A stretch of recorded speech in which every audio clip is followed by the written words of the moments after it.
సంపదతో చరితార్థమైంది నీ ప్రేమ సీమా.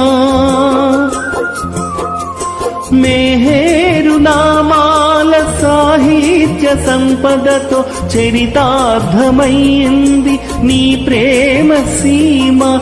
కవులు గాయకులకు ఆటపట్టు అవుతూనే కరిగే హృదయాలకు ఆదిమెట్టు అవుతూనే విస్తరించే నీ సేవకే ఆద్యమై జగతిలో నిలిచినది సుస్థిరమై.